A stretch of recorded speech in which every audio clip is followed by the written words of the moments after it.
Okay, I think we're good to go. Good morning, good afternoon, good evening. Welcome to BWTM Sports, and we've got another exclusive with the man, the mentor, the trainer, the guru, Uncle James Ali Bashir. Uncle, how are you doing? I'm doing fine. Fantastic, great to be talking to you again. Yes, yes. So lots to talk about, loads of things to talk about. Don't quite know where we start, whether we start with your fighters, Stavern, Pulev, Joshua, Usyk, Huck. Let's start with Usyk, Huck. Did you see the fight? Yeah, I saw the fight. What did you make of it? It went just about an hour after ago. Only thing I expected for Usyk to stop him sooner, and I believe so. So, I think that Usyk was very relaxed in the fight, very focused in the fight. He did a masterful job. I think that if he had really pushed the envelope, he could have stopped. But the fight went about just the way I thought it would go. I didn't think that Huck belonged in that tournament, and especially starting against Usyk. so I know they've got Golaki as the backup substitute fighter. Why didn't I have Golaki in and have Huck as the backup instead? It made more sense.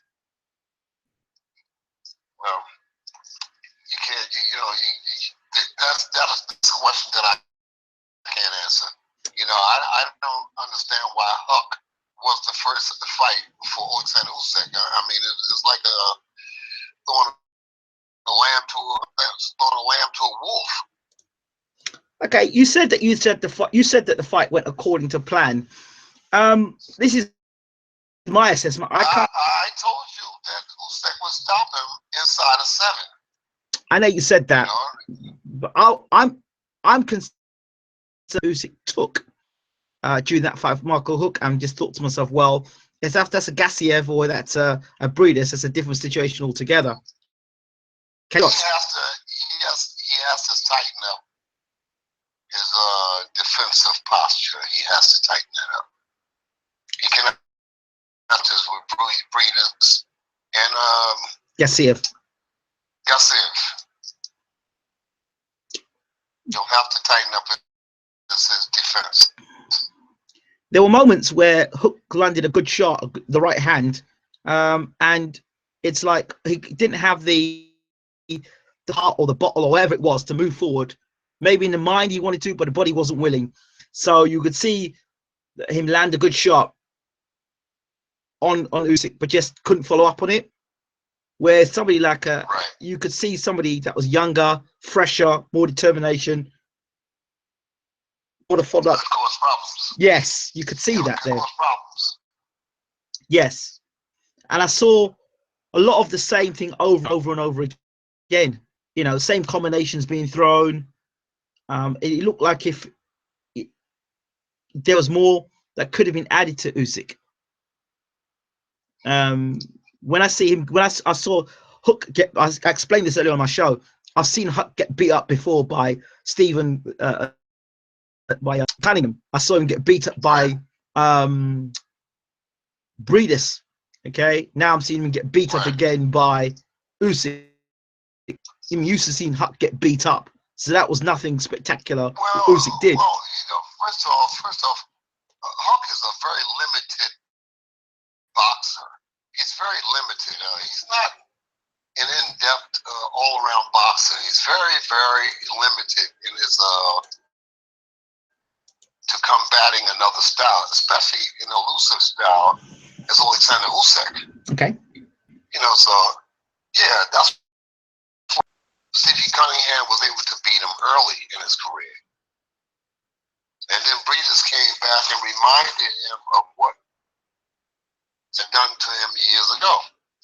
So when they made this fight with Usyk, I just said, well, this is just like a test run, a pilot run, Yes. That this guy doesn't belong in the same ring with Alexander Usyk. that just confirmed it for you. So where does Huck go now then? I think Huck needs to go out to pasture now. I think he needs to hang it up. There's nowhere for him to go. He's not going to get better. He's not going to get better. I don't know who he's going to be. You know, he needs to go away now. You know, he can only stand around and become a target for the up-and-coming young fighters. Okay. Now, again, it's an assessment that Usyk, when you look at Gassiev and you look at Breedis, or you look at the other guys in the division, Usyk, that can fight. yeah, There's a few more guys there that can fight. He doesn't seem to me, Usyk, it doesn't seem apparent that Usyk is a massive one-punch knockout artist. It seemed to be. Is that a fair assessment? You've taken him on the pads. You know him up close and personal. Is this true or not? Usyk is a very, very hard puncher when he wants to settle down and punch. Make no mistakes about it. He can get you out of there. But in comparison to these other guys, those guys may be better punchers pound for pound. But again, elusive, very energetic style that makes him a complicated boxer to box with, especially from the southpaw stance. What did you make? The pros and cons, pros and cons weigh heavily in the favor of Gassiev and Breedis in one category, and then on the other hand, the pros and cons weigh heavily in favor of Alexander Usyk. You know, each one of them brings something different to the dance to be reckoned with in the ring. When I look at Usyk, you talk about punch power. Has he got the sort of power that could get him out of trouble if you won a tough fight? Yes, because speed is power. But and he has plenty of speed. But, he has plenty of speed coming from different angles. That speed is enough to get him out of trouble. Okay, now you again would know about his conditioning and his fitness level. First 4 or 5 rounds, he was using remarkable conditioning. Okay, first 5 rounds he was fit. He was running around the ring, bouncing. Then around round 6, he stopped, started putting his hands up and allowing Huck more opportunities to hit him. Is that something that he's made a conscious decision of? I just don't think he respected Huck that much, Huck's punching power that much. I just, after 5 rounds, he made up his mind that, hey, I don't need to do this much anymore. I can stay here and I can endure whatever Huck brings. Just been on him to get him out of there. So I don't think that he had that much respect for Huck's ability to box or to punch. But you wouldn't advise those tactics against the more killers of the division, let's say? No, I wouldn't. I'd advise it against anybody. You know, I'm a type of trainer that teaches boxing. You know, I teach boxing first. Punching comes after boxing to me. The name of the sport, the name of the game is box. And it defense is effective defense. So I'm teaching boxing. I talked about on my show earlier about Usyk, and I talked about percentages. And I said with an attacking coach, Usyk creates a much greater chance of fighters who are not as good as him being able to land on him with an attacking approach. But had you been in his corner, you're now going to say to him to hit and not get hit and create opportunities at angles and be more strategic, which lessens the chances of him getting hit by something crazy. And it's all about percentages this game, right? What are your thoughts? Yes. I've always, when I came in the door from the initial fight that I had with Usyk, okay, my advice to him was to use your speed and your boxing skills, and that will open the door to land big shots, to land punches. But you set traps to land punches. You know, as far as anybody walking in just trying to land big punches on Alexander Usyk. It's not going to happen. It's not going to happen. He's too smart. He's too clever. This is a well-rounded fighter. He's too smart, too clever, and has too much athletic ability to be hit with these big shots. You know, but these guys are big punchers. I think psychologically, I think physically, that Alexander Usyk can handle whatever this tournament has to throw at him. Would you say his footwork would be key in this tournament? Yes. Because looking at the other guys, they all seem quite. His footwork is key in any fight that he's going to have. Yeah.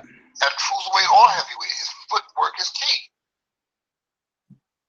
Okay, because Britis is a guy that's pretty flat-footed, and Gassiev looks pretty flat-footed as well. They're not guys that get up on their toes and bounce and move around the ring, and you could see that. Well, I don't know Gassiev that well. I've seen him fight a couple of times, but Britis has camp on 2, maybe 3 occasions. Yes. And he's a pretty tough guy. Pretty tough guy, and he's a pretty smart guy. He's a good boxer. He's a good boxer. Currently, he's my favorite for the tournament, and not Usyk at the moment, right? Because I wasn't that impressed by Usyk. And whereas, you see, I've seen Britis up at heavyweight, and I've seen him down at cruiserweight. I've seen him knock big guys out at heavyweight. I mean, the way he knocked out Manwar Shah, his back was against the ropes when he knocked Manwar Shah out. Dangerous competitor, whether he's on the front foot or he's on the back foot. And he was on the back foot. Shah was coming onto him, and he went out the door, he closed it by knocking Shah out. That, right. I look at stuff like that, science like that, and say to myself, you know what? This guy's showing me you can fight on the front foot and the back foot and get out. Marius Britis is an all-around professional boxer. I've watched him in numerous rounds boxing Vladimir Klitschko. He maintained his posture. He did what he had to do, and he didn't get hurt in those sparring sessions. And it's very difficult to say for anybody to say that I've boxed for Vladimir Klitschko over 30 rounds or 35 or 40 rounds, whatever they did, and not get hurt. Dang. Britis was there. Yeah. Britis was there, and he's up close and personal working with him. So he's a very good boxer. When I look at Britis, I look at a guy that's not going to get hit with a shot and clown around and start looking to the camera and he's not going to do that stuff. He'll get hit. He's very composed. He gets about his business. When I look at Usyk now, he kind of reminds me of Lennox Lewis, the first era of Lewis before he got knocked out by Oliver McCall, in the sense that he sort of like said to himself, you know what, I don't really need a top trainer because I've done everything in the amateur game. I did it myself, Olympic gold, I did this, I did that. I can do it myself. I don't really need a top trainer. I can do it myself. And he was having success doing it by himself. And then he came across a guy that may not have been as good as him, but he had a trainer that had worked at and seen the chinks in the armor and said, all right, this guy might not be as good as Lewis, but we know what your weakness is, and we'll work on that. So they just waited for Lewis to throw the right hand, and they threw their shot, and Bob's your uncle becomes world champion. And when I look at Usyk, I see holes in his defense. That's what concerns me about Usyk. And when I look at someone like Britis, I look at somebody who's very well-rounded and uses the best of the ability he has and doesn't clown around and drop his hands and showboat. And he's very, very clinical about what he does. Clinical. Your thoughts? Oh yeah, much of what you said is correct. We just have to find out where Usyk's mind is, and I believe his mind is on winning this tournament. Great fighters always are in range to punch or be punched. I think that he'll find a way to win this tournament, you know. I think he'll find a way. I think he'll, they said that it could be Usyk and Britis in the next round. You know, if Britis wins this fight against Perez, that he'll be in the next round versus Usyk, and we'll find out. But I believe it's going to be a hot fight. It's going to be a hot fight. I think this tournament, as this tournament winds down, it's going to get hotter and hotter and hotter, you know. So we'll find out. I've got people in the room saying, okay, here's what people are saying in the room, Uncle. This is an interesting conversation here. Can you ask Uncle Bashir about Usyk's sparring session against Vladimir and what he thought of Breedis when he visited Vlad's camp? Well, you mentioned some of that already. So, and you also talked about Vlad's sparring session with Usyk. But then they go on to ask the question, Vlad's chef. Vlad didn't spar Usyk. No, he took not Usyk. Oh, I heard Vlad did spar Usyk, and I heard Vlad sparred Usyk. Vlad did not spar Usyk, not my presence. Johnny Nelson's quoted saying Vladimir Klitschko and Alexander Usyk sparred, and he doesn't like talking about it because it was that Usyk was doing a number on him. That's what was being said, and that was coming up to the fight before Usyk was going to fight. Well, Johnny knows more than I know. It didn't happen in front of me, so it may have happened, but it didn't happen in front of me. It didn't happen in my presence. And I trained Alexander Usyk from the very beginning up until the 11th fight, up until his defense against Machuna. So Usyk never sparred with Vladimir Klitschko? No. Well, not in my presence. Well, according to the thing, they said that Usyk did a number on Klitschko. You want to keep it quiet. Not in my presence. Very, very, very interesting. Johnny Nelson said that Usyk floored Vlad in sparring. I can recall the article. So that's what Mikey's saying. No, it's Johnny Nelson that said it. The Sky commentary team said that they. Okay, then perhaps they did, but I wasn't present. And I'm ask yourself, how is it that I wasn't present for Usyk and Vlad boxing? ask yourself that Bashir wasn't present. Let's go on to the next question, man. This is making me laugh.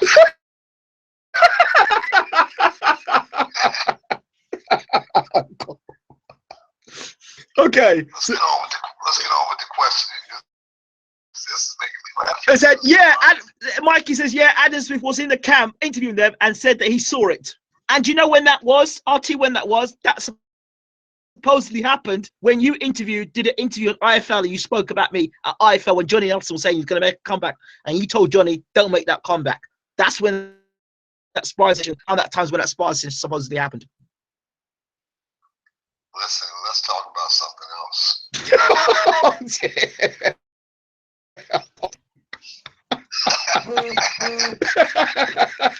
Oh dear.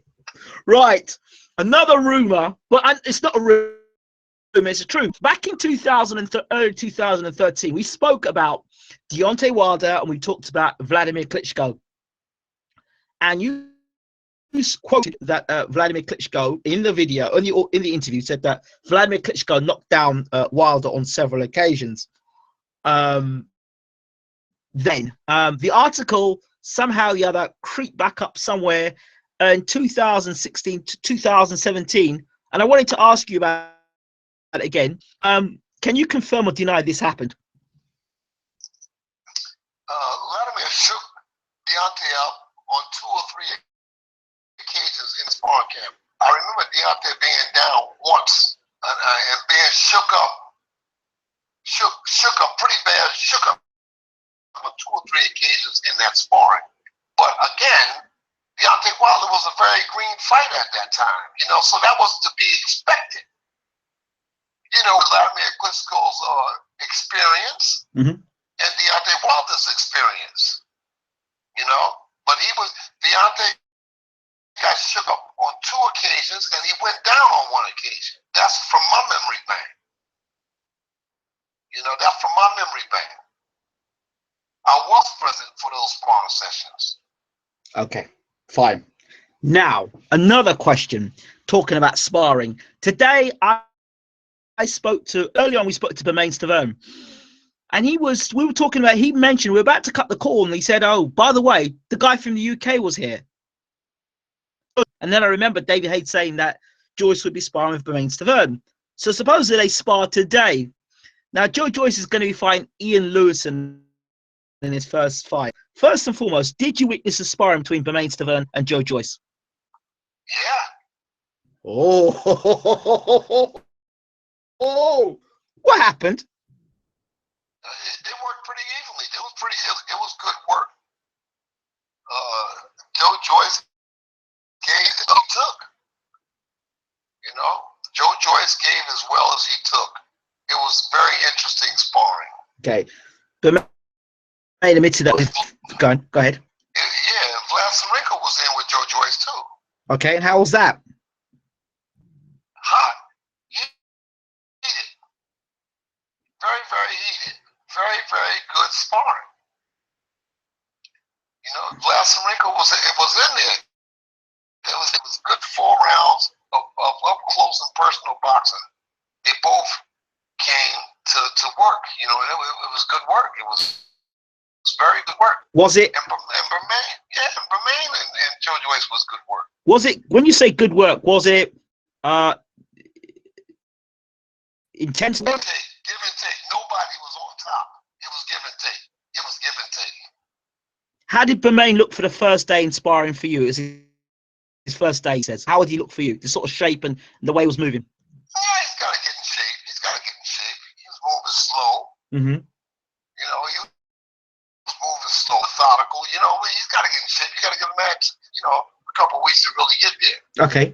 But from what you saw of the condition he was in, as opposed to where he's going to be, how did he look? He looked good to me. The condition that he's in now, yeah, for him to stand in there 4 rounds with Joe Joyce the way he did, he looked good to me. And then he did 4 rounds with Royan Visser, which was also very competitive. Okay. How did he handle the taller Visser? He did good work. He gave as well as he took. He took a lot and he gave a lot. You know, like I said, this is his first day in sparring. So what he showed today is to be expected when you're first coming into a sparring camp for a fight that's on November the 4th. But I anticipate, from what I saw flashes of a better fighter. I know the sparring won't be the same in 2 weeks. You know, it won't be the same with Stavern. And I'm cautioning young Visser that it will not be the same in 2 weeks. So he's going to up his game, so we got to up our games too. When you say it won't be the same in 2 weeks, it won't be the same because Bermain Stavern is going to get better in those 2 weeks. So he's going to get better. He's going to get sharper. Mm-hmm. He's going to be more focused. He's going to be more aggressive. He's going to be more full with stamina. So it's going to be a different story in 2 weeks. And I understand that. I understand that from the many sparring camps that I've been in, that it's going to be a change. He's not going to have a bunch of young guys coming in there running up over him. No.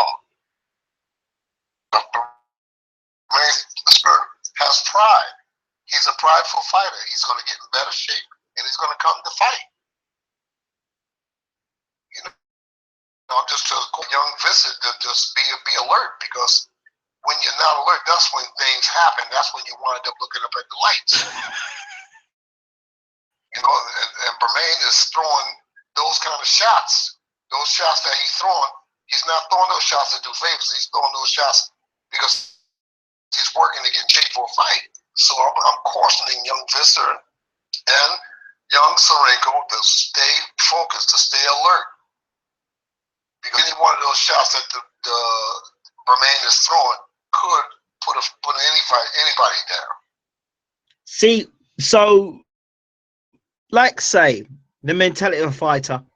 I've had a good sparring session with Bermain. Yeah, I handled Bermain all right. I was cool. Yeah, day two. Yeah, I was good with Bermain. And then say a week later, Bermain starts to catch up. By 2 weeks, a lot sharper. You know, you're slipping the shot that you were getting caught with before. You're not getting caught with anymore. You're now seeing a shot before it's coming. You're able to react and throw different shots. Is that what you're expecting to see of Bermain in 2 weeks from now? Yes. Tell me the I think that Bermain's Devern is going to get better. What? He's going to get sharper. He's going to be more accurate. He's going to be more livelier. I expect that. What is the difference between a top 20 heavyweight and a top 5 heavyweight? Well, answer that question again. What's the difference between a top 20 heavyweight and a top 5 heavyweight? Top 20 heavyweight, the top 5 heavyweight is going to have more experience.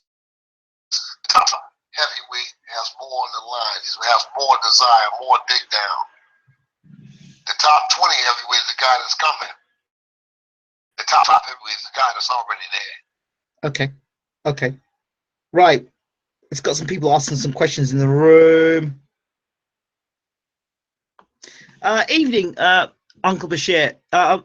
Evening. Did Uncle Bashir see the Benavidez fight in the weekend, and does he think the lack of amateur background will hinder his career? Only 15 fights.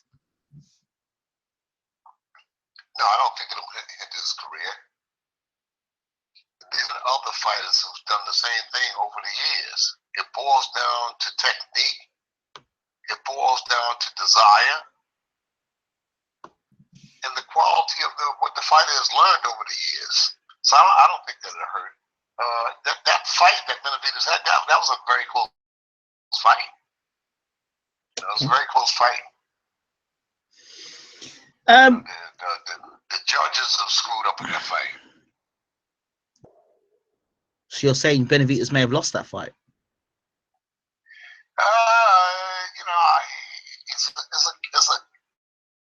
It's a case for and against. It was a close fight. It was a close fight, and the scorecards, wasn't right. The judging in that fight wasn't right. It wasn't right. The fight was closer than what the scorecards had it.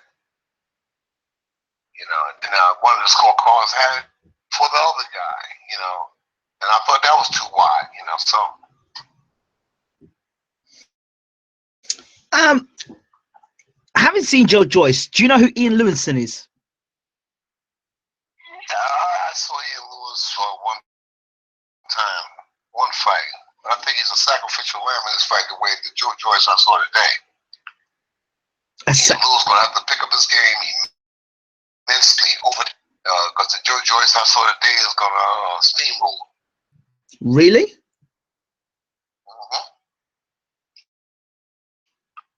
But people, Bermain's response to Joe Joyce, he said that from what he said of Joe Joyce, he said, I would not fast track Joe Joyce. He said that he's okay, but he moves around a lot, almost too much, and throws too many punches, which is something an amateur does. He didn't pick his shots. He was just throwing loads of punches. Right. He did that with Vlad. That's why I was telling Vlad to keep putting the pressure on him, because after a while, that punch output will come down, So I tried to get Vlad to stay close inside of Joe's punches, inside of countless left hooks on him, But Joe Joyce did do a lot of moving that I liked. But it comes a time where you have to settle down and do your work. He's too big to do that kind of movement. I think that he'll beat Ian. Ian Lewison, is there any chance that Lewison can cause the upset?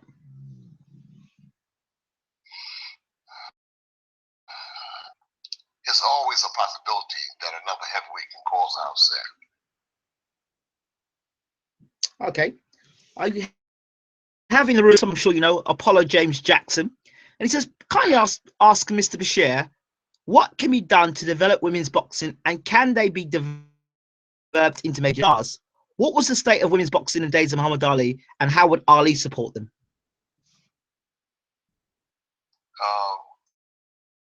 Women boxing days of Muhammad Ali was in the rear view mirror. And in my lifetime, I think that it will remain. I don't think that will come to the forefront in the immediate years to come. I think that women's boxing has a long way to go. You know, I think 10 years out, 12 years out, it might get a spark and it might catch fire. But not right now. Okay. Mikey asks, ask Uncle Bashir, do you see Stavern stopping Brazil, assuming that what you saw, he'll whip himself into much better shape come November 4th?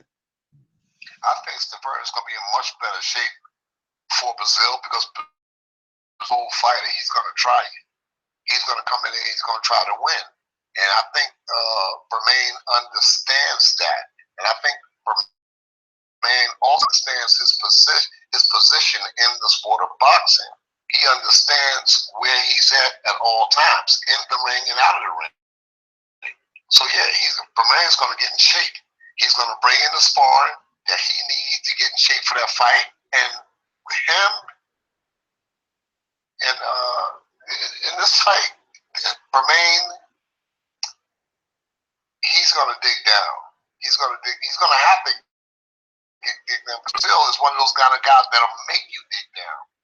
Because if you don't dig down, Brazil will try to knock you out. So I don't expect a fight in the distance. I expect that fight to end in a knockout inside of 7 rounds. I think it's going to be a fight from the opening bell. Brazil is just that kind of guy that's going to come in and fight. You know, he's not going to play around. Brazil's the kind of guy that if you don't take over, then he says, hell, I'll take over. So you have to go outside Brazil's head to make him understand that I'm the boss. If you don't, he'll take over. He'll run right over you. But I think something happens in that fight inside of 7 rounds. Somebody will get knocked out. I think it's a good fight from the opening bell. Did Stavern look old to you?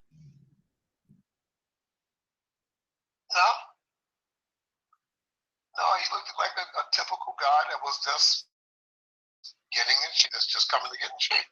Okay. Did Uncle? Hey, put it like this here. Stavern didn't look no older than me than George Foreman did when he came back. He was methodical. Yeah. He came forward and he delivered the punches. What did you tell Vlad Tsarenko after sparring Joe Joyce, and what were the biggest learning factors for him? Let me say this here.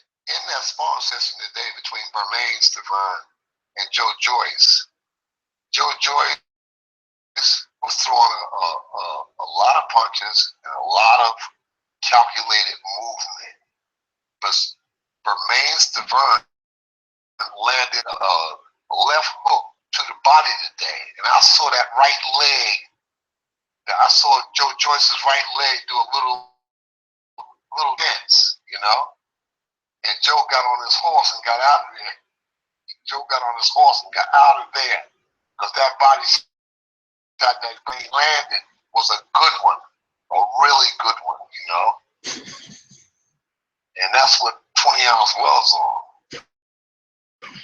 So Joe Joyce understood that I can't play around with this guy.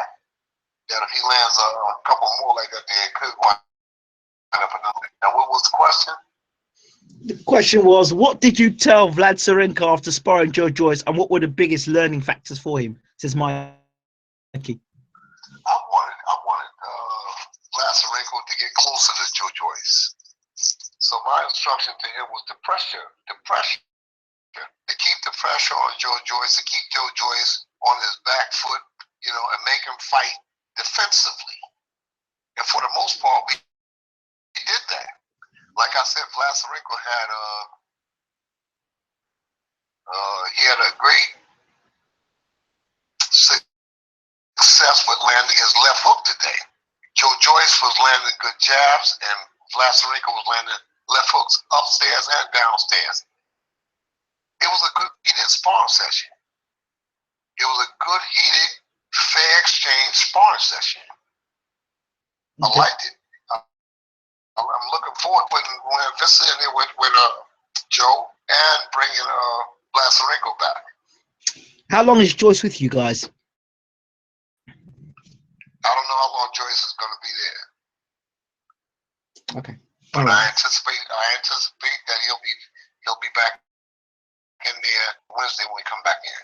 Okay. I like him. I like the work. You know, I like the work because I got two young guys who don't have any amateur background. He's a young man that came off the streets of South Africa, and he jumped into the sport, and now he's 12-1 as a professional with 12 knockouts. And I think that the better competition that I put him in with, it's going to make him better. It's going to make him better because he wants to learn. He's eager to learn.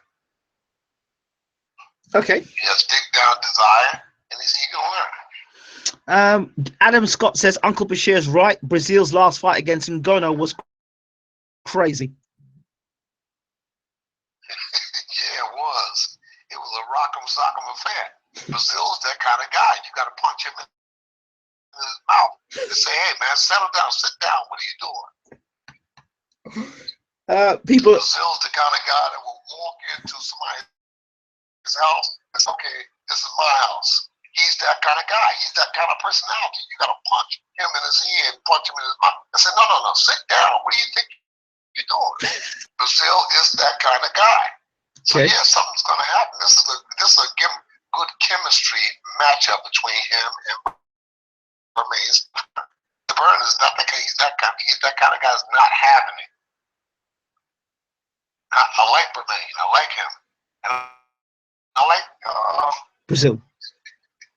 Dominic. I like Dominic Brazil. You know. Okay.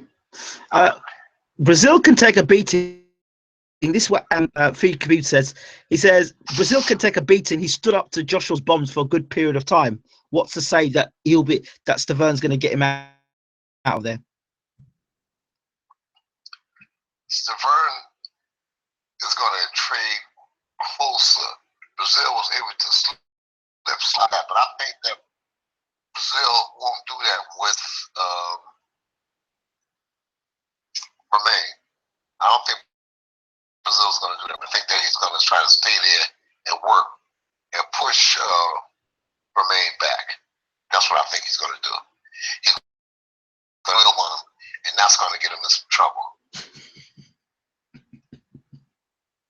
A lot of people are on here, social media, saying Stavern's going to get beat up, and because of what Brazil did against Joshua, even though Brazil got knocked out by Joshua, they think that Brazil's going to be the best fighter that Stavern's had on his record.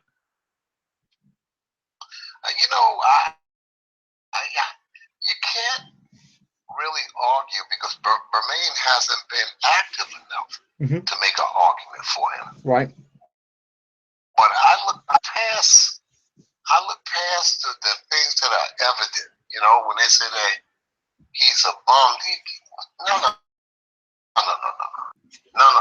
I look past that. I'm looking into the character and the soul of the fighter. Bermain Stavern is a fighter, and he's going to dig down. He's going to dig down, especially when you count him out. He's going to dig down. He's going to fight. I think this fight between him and Dominic Brazil is going to be a good fight. You know, one of those fight classified as the fight of the year. However long it lasts, I think it's going to be a good fight. I think the chemistry has the right is to cause an explosion in boxing in the heavyweight division. Now, you had spent some time around Deontay Wilder. Stavern says the fight between Ortiz and him won't happen because he doesn't think Wilder is a chance. He does, he'll take the chance, and he thinks that Ortiz is too much of a big risk for him. What are your thoughts on that? I think it's a very big risk for Deontay Wilder. I think it's a very, very big risk.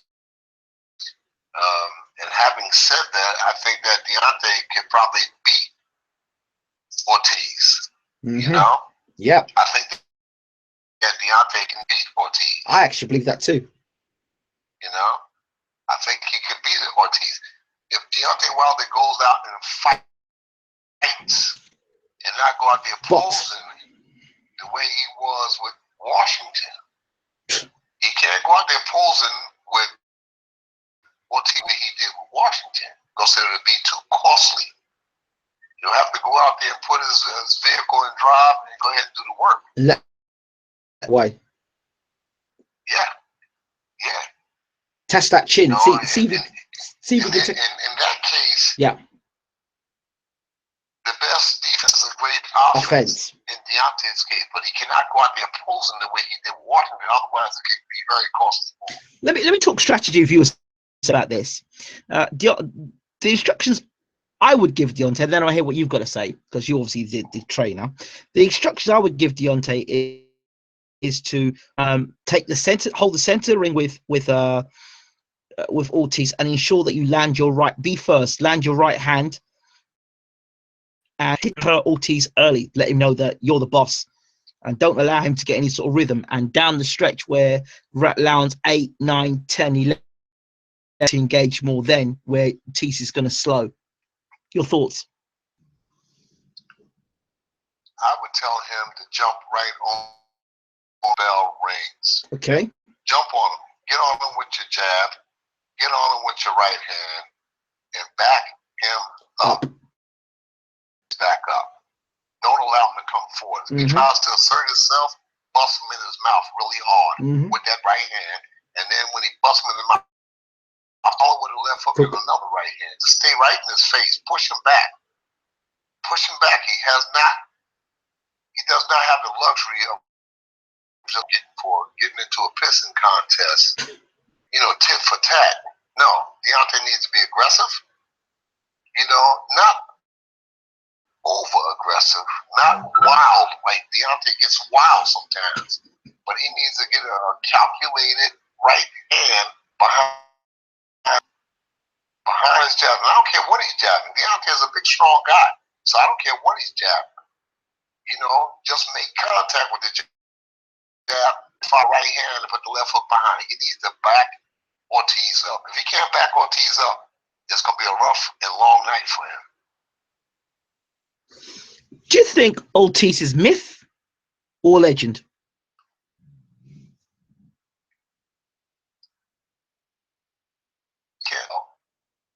You can't tell. No one has seen him in fights where the people that were contesting him were on his level. You understand? There's guys that he was fighting either past their primes and they just wasn't ready for what he had. So you can't really tell what's there, I think Deontay has the ability to push the envelope, come out, assert himself early, and drop some of them bombs. Once he drops them bombs, anybody in the world can understand that I can't get hit by this over and over, and it changes the mentality of a fighter. The right hand that Deontay Wilder got can change the mentality of a fighter in how he fights that fight. You got to change something. Okay. Did you see Chocolatito over the weekend? No, I missed that one. Okay. Well, talked about fighters moving up in weight, and he lost trainer, and he moved up in weight, and people called him pound for pound. But the problem was he kept getting hit with the same punches over and over and over again, using his chin as defense. I talked about Jelena earlier on, and she said that you can't keep taking punches to your chin over and over again, because eventually it counts up against you, and you wear and tear, and eventually you get knocked out. I think that the opponent has something to say about that too. Mm-hmm. You know, tell them that, they're saying this guy that really didn't win the first fight. You know, that when Chocolatito come back, what he's going to do, blah, blah, blah. But the only fear that people is overlooking is that there's another human being involved in this. And that human being said, no, it wasn't a fluke, and I'm going to prove to you guys that it wasn't a fluke. I'm going to put him out of there. I'm going to put him down. I'm going to put him out. That's the only fact that everybody was overlooking, is that there was another human being inside of it. Inside the whole equation, there was another human being that said, I'm not having it. I'm the champion. I'm going to show why I'm the champion. So that was the problem for Chocolatito too, Yep, absolutely. The human spirit, that was the biggest problem he had, the human spirit. The guy got tired of saying, oh, it was a fluke, he really didn't win, you understand, he shouldn't be there. The guy said, no, I'm the champion, and I'm going to show the world why and how I'm the champion. He put him out of there. Did a damn good job. You can't debate that, can you? No one can debate that deal. They talk about Chocolatito's pound for pound. I think they better start looking at this guy that put him out of there.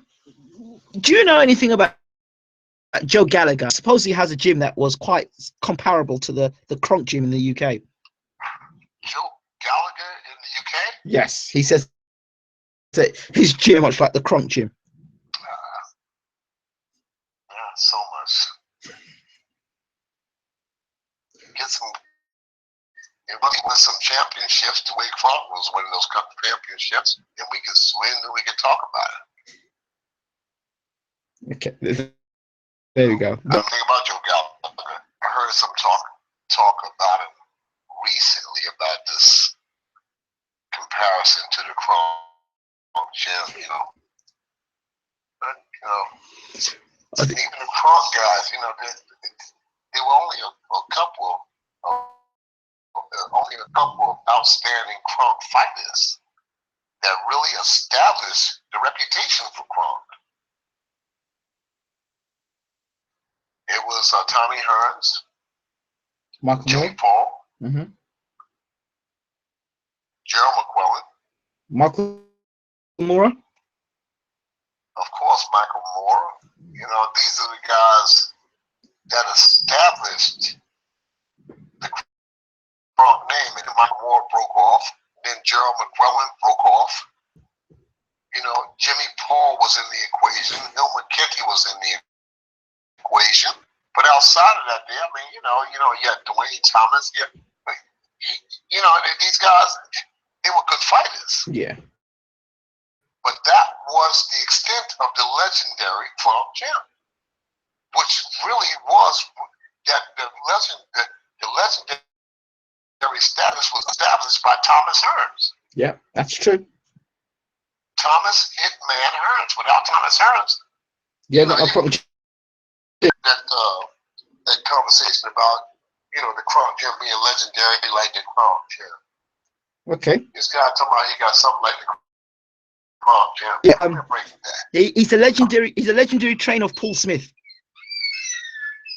What? He's a legendary.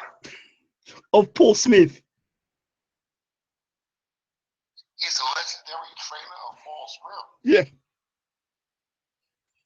Who's Paul Smith? These are what people say in the comic. Paul Smith fought Andre Ward. He fought Arthur Abraham twice. He fought DeGale, stopped him. George Groves knocked him out in 2 rounds. Yeah, that. Okay, but you get in touch with me when get in touch with me when Paul Smith becomes a legend, because I don't know who Paul Smith is. Give me a break, man. uncle. Okay, uncle. All right, next. Seriousness. Michael sees as if it's possible that a trainer can improve a fighter's chin. What happened? Say it again. Can a trainer improve a fighter's chin? No. The only thing a trainer can do is try to teach a fighter how to avoid getting hit on that chin. Yep, that's what Adam Ali says. He says, yeah, make him not get hit on it. So defense is the answer. Yeah. Roger Mayweather had what might be said as a weak chin. Okay. But that shoulder roll prevented him from getting hit by a lot of fighters and gave him the reputation of the Mexican assassin. Okay. You know, but he started defending better. He started defending himself better. You know, and that was the whole thing. That he found a way to defend. Okay. What do you make of the claims of Andre Ward he can move to heavyweight and beat Anthony Joshua? Much to do about nothing. I don't pay attention to that. I saw Andre Ward badly hurt at 168. I think it was Bone that hurt him. Yes, right? yes. It had him in bad trouble. It had him in very bad trouble in that fight. I think that he would even have problems competing at cruiserweight. So I think that the about Andre Ward moving up to heavyweight to fight the likes of Anthony Joshua, I think it's just a money grab. It's an attempt at a money grab. And any fool with eyes can see that it's just a money grab.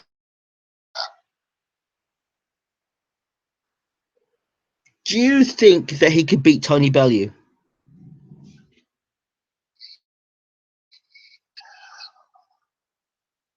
You know, he probably would try to outslick Tony. Outslick him. Again, he would have a great big problem. Because Tony Bellew would have something to say about that. He's an emotional guy, and likely that he's going to sit back and let somebody come from middleweight, super middleweight, come up and rough up and take his title. I think that Tony Bellew would have something to say about that. Usyk versus Ward. Usyk knocks him out. Breeders knocks him out. Garcia knocks him out. I don't see Ward going the distance. Usyk can box just as good as Ward. He's just as quick as Ward. He's tall. He's strong. He's always in shape. Now, and Usyk is not going to have that. I think that in order for Ward to convince people around the world that he can go up and compete with Anthony Joshua, I think that it would be befitting if he came up and said, okay, I want to fight him. And that's where his attempts to go up to heavyweight would stop at. Okay. Usyk would stop him. Usyk would break him down and stop him. I know Usyk. I know him up close and personal. Usyk would break Ward down and stop him. I don't see Ward doing anything better than Usyk. Punching better, boxing better, speed. Any department Usyk can match him. Ward versus Stevenson for the undisputed championship of the world.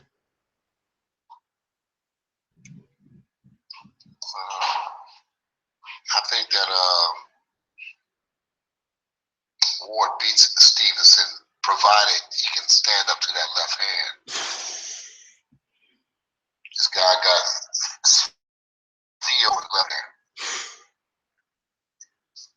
Ward evades or can stand up to the left hand, Ward wins that fight.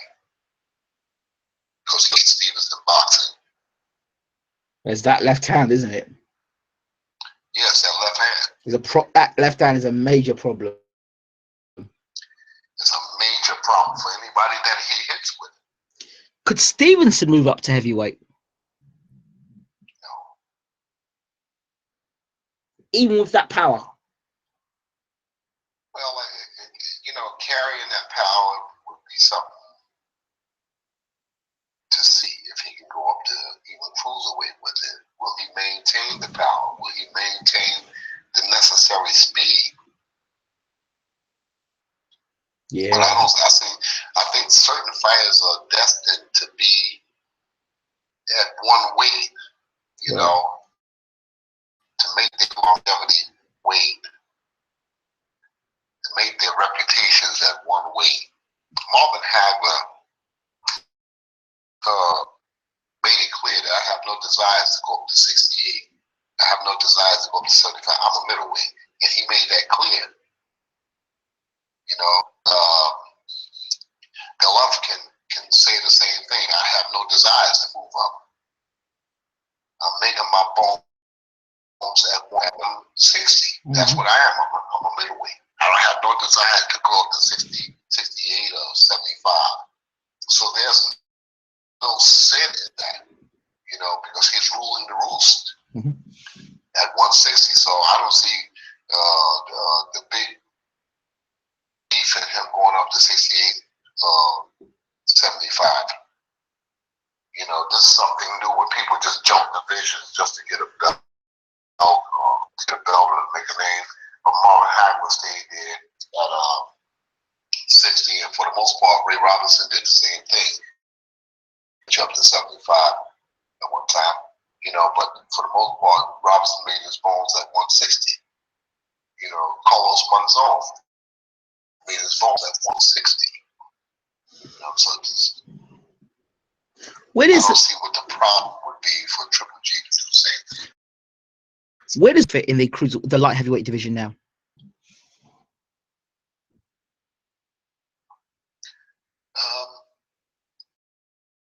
I like him, you know. I like him. You know, it's yet to be proven what he can do up there. You know, because he made this here his title winning effort in his last fight. He made it look so easy. You know, it's hard to tell what he can do. I'd like to see him and Stevenson fight. I'd like to see him fight any one of the champions. I think Badu Jack is the sleeper in the division. You know, I think he's a sleeper. I don't think he's ready for Andre Ward yet, but I like to see him fight Stevenson. I think that would be a good fight. What are your thoughts about Bo calls him John David Jackass, but it's John David Jackson. What are your thoughts on John David Jackson's Bo called him what? John David Jackass. Well, I Bo called that. That's funny. That's funny. That's funny. Well, other people call him Shalimar, but at the end of the day, Shalimar. You guys are funny. Shalimar. Well, anyway. Why they call him Shalimar? Because it's yeah, all that COVID. Okay, good. Yeah. Well, Shalimar. Well, our community have a very, very little respect for John David Jackson, and that respect went to an all-time low recently. John David Jackson and John Pascal got into it. Pascal called Kovalev a racist, and he called him an Uncle Tom. Basically said, "Why are you working for somebody who basically?" Connection's gone. Dear me. Come on, connection. Come on. Typical connection's going. Oh, come on.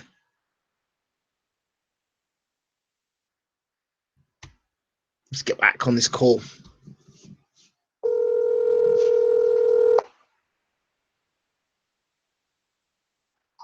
Go ahead. Yeah, I was.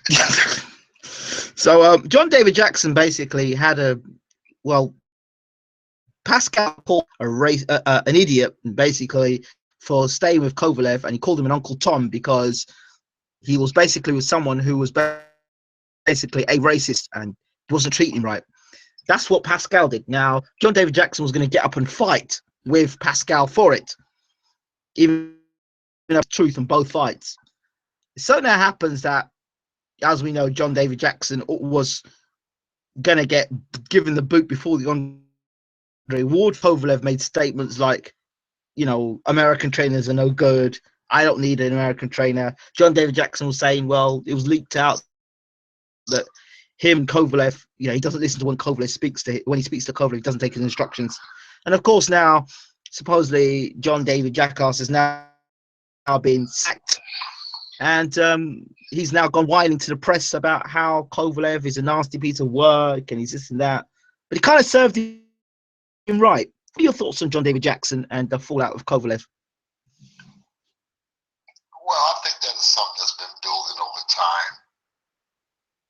I had heard rumors prior to this big flare-up now that they weren't getting along, that he couldn't make much sense in training Kovalev, and that Kovalev did not have a lot of for him.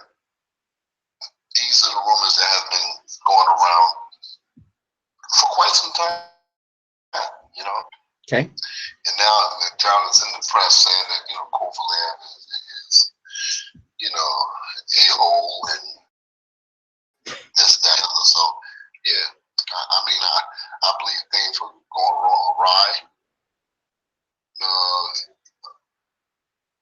At least a year, maybe 2 years before now. Yes. Now, I'm just the kind of myself. I don't know about. I'm gonna stay in a situation where I'm not happy, where I'm not comfortable, where I'm not respected. Place like that. I'll just pack my bags and I move on, rather than humiliate myself, rather than get into a verbal shootout with anybody. I'll just pack my bags and go. I said that in my. I got more class than that. More class, more practice and more preserved than that, And I don't think that I have to do that. I said Especially this. at this stage in my life. I said this about Abel Sanchez himself, that there's no way that you would have allowed Kovalev to treat you in such a manner. And I said that Abel Sanchez didn't stand for it, and Abel Sanchez gave him his march orders because he wouldn't listen to Abel Sanchez. So Abel Sanchez would get out on your bike. I wouldn't do it either. I got more respect for myself than to kiss up to anybody for status, for money, for fame or fortune. I'm just not that kind of guy. You're going to respect what I ask you to do. You're going to respect it. And when you don't respect it, hey, I'll just shake hands with you if I can and say, I'll see you around. I'll go ahead and I'll move on. I've done it. I've done it over the years. I don't let boxers and managers boss me around. If you don't respect me and treat me right, then hey, look, I got to pack my bags and go. I demand and I command and I demand my respect. So if John David took any abuse from Kovalev, it's sort of his own fault. Absolutely. I've been hearing rumors for quite some time that he was having a difficult time, with Kovalev, because Kovalev didn't respect him for what reason or one reason or the other. One reason or the other, it doesn't matter. If a guy can't respect you, if a guy can't show you honor, then pack your bags and go. That's what I've done on numerous occasions, and I still will do it. John David Jackson also he dropped him with a body shot in sparring as well. Yeah, Now he's saying that. Yes. But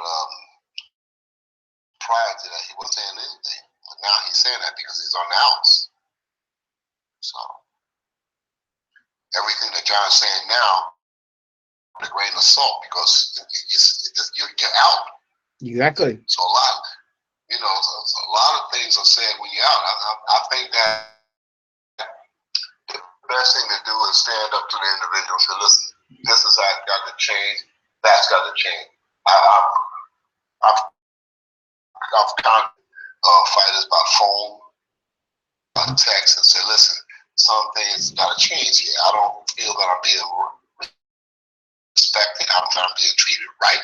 And when they don't respond to those emails, and when they don't respond to those texts, then I say, okay, then this fighter is part of it.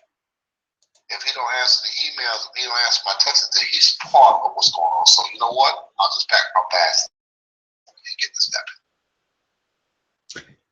What did you make of Kovalev's racist comments and stuff? And if you were training fighter that had those sort of racist tendencies, and then you had someone like Jean Pascal in a press conference come up to you and say, "Oi, what are you training this guy for? He's a racist." What would you say to him? Well, first of all, I'd have to hear him say that. I'd have to know that he said that. Even though a rumor, I'd have to know for a fact that he said that. You know, if he says something along those lines, racist, especially, you know, about any specific group of people, then I would confront him about it. I would confront him about it and say, is this true? Is that what you feel? You know, because I cannot represent somebody that's on that level. No, I can't do that. You know, I would confront him. And if he said, yes, I said it, then I would tell him that you'd have to change your perspective, or I have to go, because I don't want to be associated with it. You know, I'd have to definitely confront him. Okay, fair enough. Let's talk about big fight this week. Look, I don't take no shit from nobody. I never have, and I never will. I was raised by that kind of mother. My mother raised me to look the other way, or just keep quiet to make $1. That's not the kind of mom I had. I'm very proud of my mom. I'm very proud of the way that she raised me and my brothers and my sisters. And I'll be proud of her until God calls me back. I don't think that I have to kiss up to nobody. Either you respect me and you respect other people. I'm not going to be the person that's going to be calling people any ethnic group, not just my own ethnic group, any ethnic group. I'm not going to be part of that either. You have to apologize and change the perspective, or guess what? Get yourself another trainer.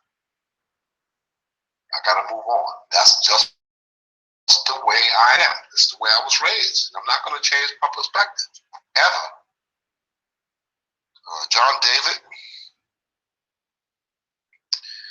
took a lot of nonsense from this guy, you know.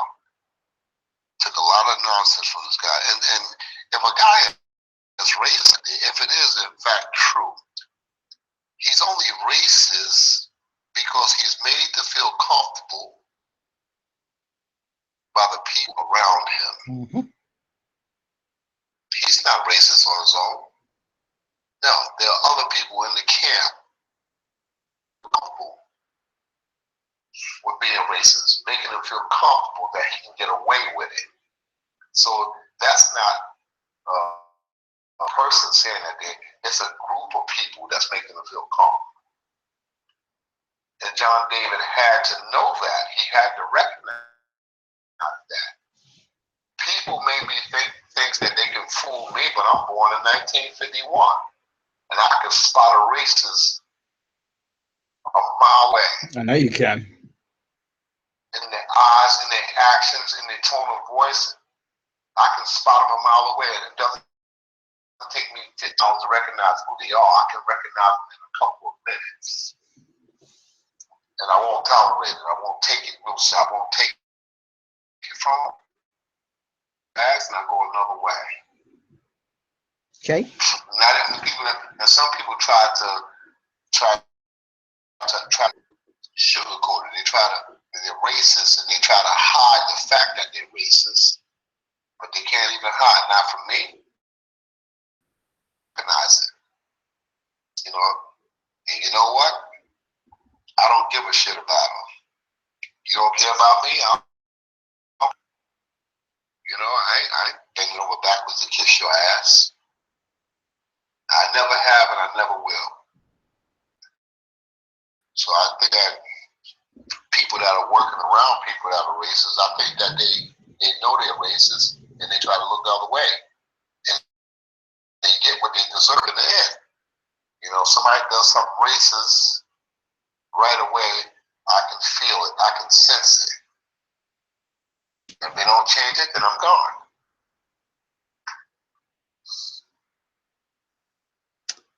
John David Jackson shouldn't have spoken to Ward's team about jumping ship to them. Uncle Bashir wouldn't have done that. So the situation with John David Jackson was talking about possibly jumping over to Ward's team when he was with Kovalev, that would have been like you jumping over to possibly Tyson Fury's team or jumping over to Brian Jennings' team in the middle of a big fight. I've had people invite me over the years to abandon Vladimir Klitschko. Different people invited me to walk away to train another fighter. Sultan Ibrahimov.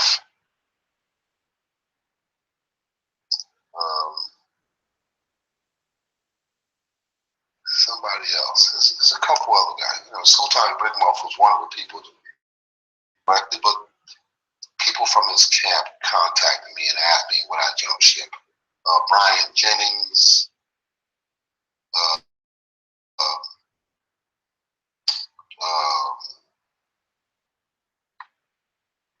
couple other people.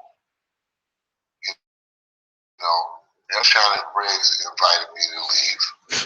Are you glad you didn't now? You know, but I'm with an individual that I'm loyal to. You know, I'm loyal to him. Mm-hmm. I'm with him to the end. You know, those people who invited me to do that day, I told them, said, no, I can't do that. I can never do that to Vladimir Klitschko because he's been such a good person to me. He was so loyal, so dedicated to me. You know, inside of these nearly 14 years, he's been so loyal till he became like a family member. And I feel like if I did that, then who would ever trust me? Who would ever respect me in the sport of boxing again? Respect somebody that did that. If somebody said, well, here's 100,000 or here's 50,000, come on. Who would ever respect me? Who would ever trust me? So it never even entered my mind. I was never tempted by the office. You know, I said, that was the end of it. I understand that it's business. I mean, some business people work like that, you know. Fair enough. Now people won't trust Jackson because it's just self-defeating. What are your thoughts on that? What did you say? People won't trust John David Jackson now because of what's happened. What do you mean? With him and Kovalev, they won't trust him because of all the stuff he's revealed about Kovalev now after the breakup.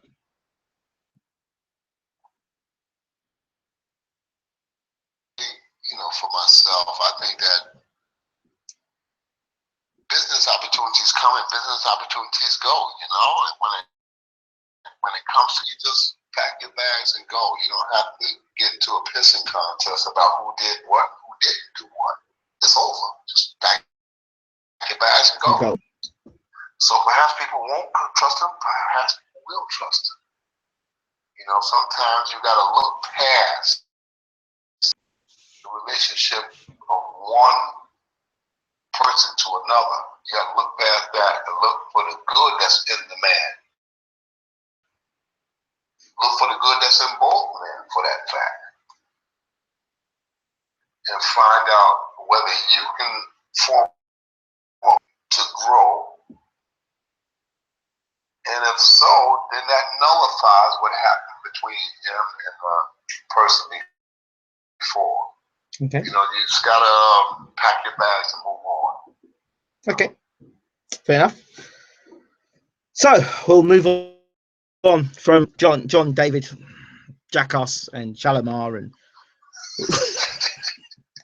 no respect for that man. Absolutely none. Oh, man, John David, oh, man. What ball call him? Shalimar. Shalimar.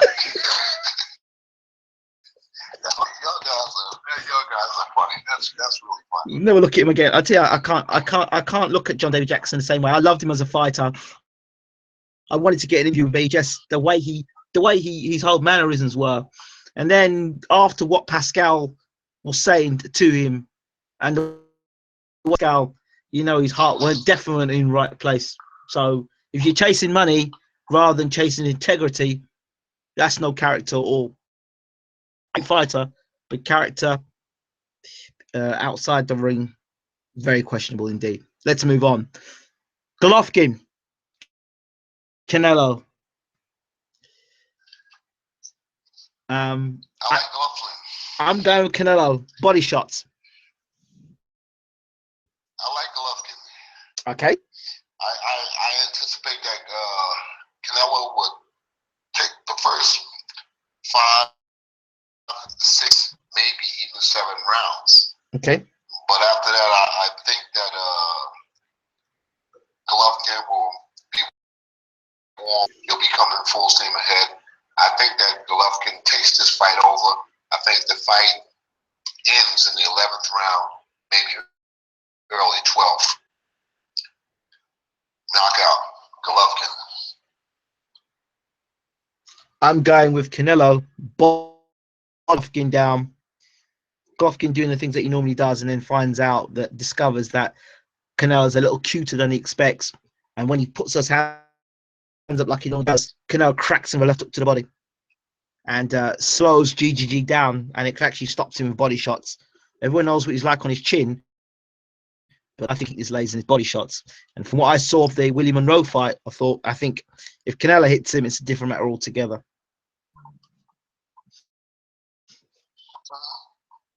We'll see. Like the monkey said when he got his tail cut off, he said it won't be long now.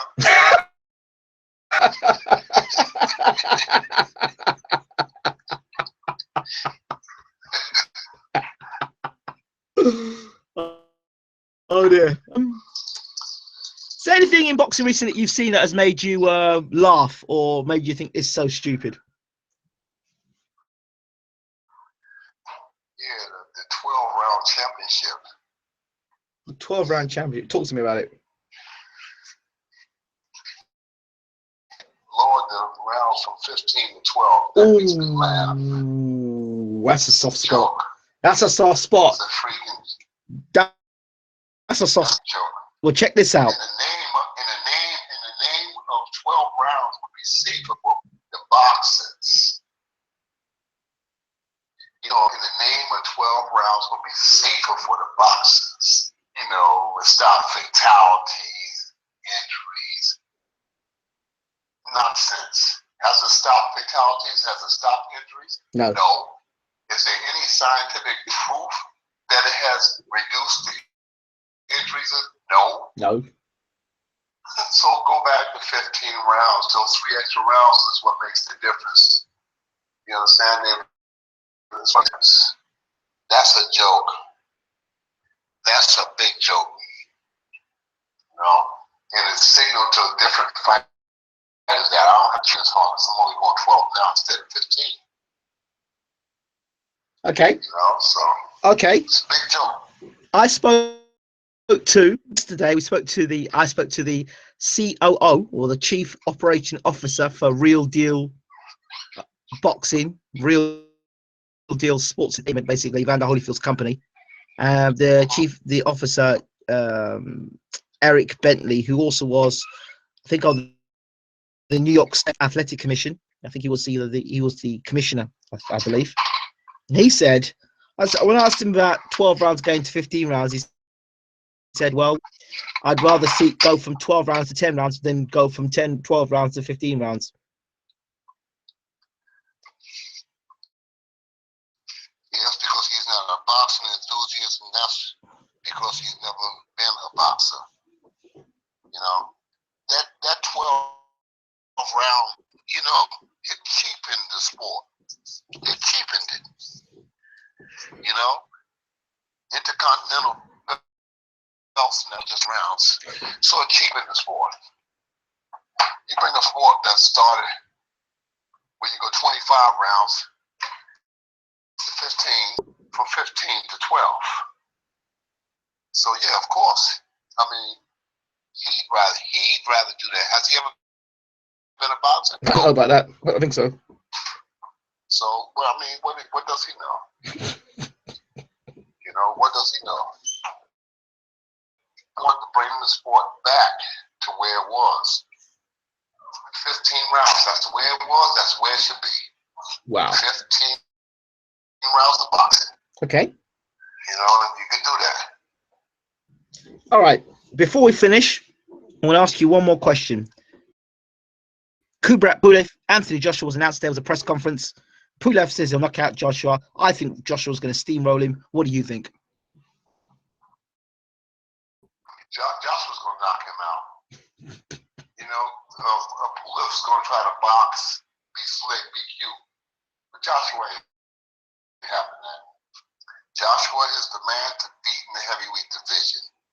And I suspect that it'll be like that there 5, 6 from now. Joshua is a tough nut to crack.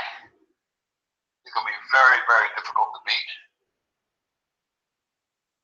You know, he's aware of who he is, and what he represents. And it's going to be very, very difficult to beat by anybody coming.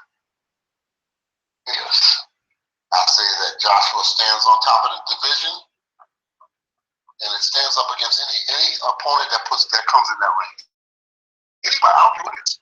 There are certain ingredients that I see in that young man that lets me know that he's the guy. He's the guy. He's the future in the division. And I know that there are heavyweights out there who bear to differ with me, but that's your right.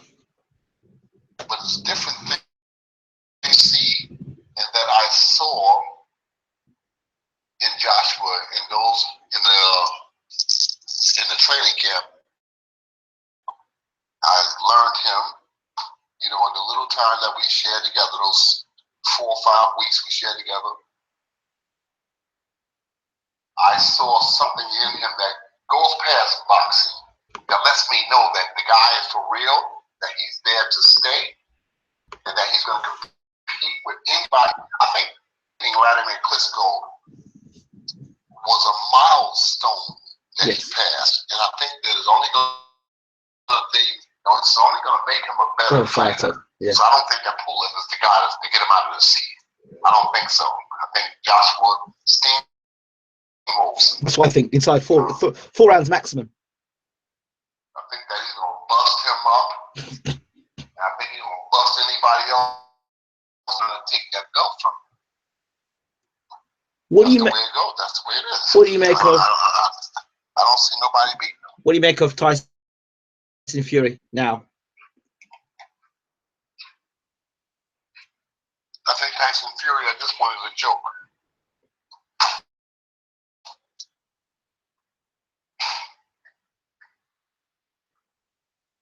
Is that Tyson Fury at this point is a joke. Is there any comeback for him? He won the heavyweight championship from the long reigning champion of Vladimir Klitschko, and then he sat back and created all these problems for himself. Hasn't had a fight in 2 years. The only thing he's done is sit back, talk. So what else is there to think? Anthony Joshua is the man.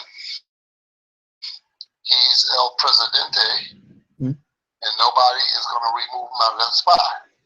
And the guy that does remove him out of that spot, I just think that Joshua knows who he is. He knows what he's done. He knows who he is. He knows where he's at. He knows what must be done. The course of boxing. He's the guy to be in the heavyweight division. And it's not going to be anybody. I don't care who they bring. I don't see a whole lot of people knocking on no doors trying to get to Joshua. Apart from Andre Ward. Yeah. Well, Andre just trying to get a paycheck. I understand that. Andre just trying to get a free retirement fund. That's all he's going to get. You know, Andre on the gravy train, I'm trying to get a retirement fund for him. Mine? No? He said he's trying to get a retirement fund going, and I don't want to do nothing else. I mean, what else is there to think? What else is there to think? There isn't. I just don't see. I just don't see nothing on the horizon that's going to be Anthony Joshua. I don't see nothing on the horizon. Ticket over there, and a wolf ticket over here, and a wolf ticket over there, and a wolf ticket over there. But I don't see nothing on the horizon that's going to beat Anthony Joshua. Daniel Dubois. Tough kid. Yes, a tough kid, but very tough kid. And he could be a problem. He could be a problem. But again, like I said, I saw some things of Anthony Joshua when he spent time there in Austria that supersedes the sport of boxing. I looked into his character. Okay. And that character, what I saw in that character says this guy could be the champion. And I believe I'm correct about that, what I saw in the character. Okay. Fair enough. We will have to wait and see. Uncle Bashir, I'm going to have to end this interview tonight, but thank you so much. And we will be in touch again shortly to give us a regular updates. And we're going to try and get that interview of yourself and Stavern together. Yeah, I think Romain Stavern, I think that his age, because of his lack of activity. Yes. I just get the gut feeling he's going to surprise people. I think he's going to surprise people.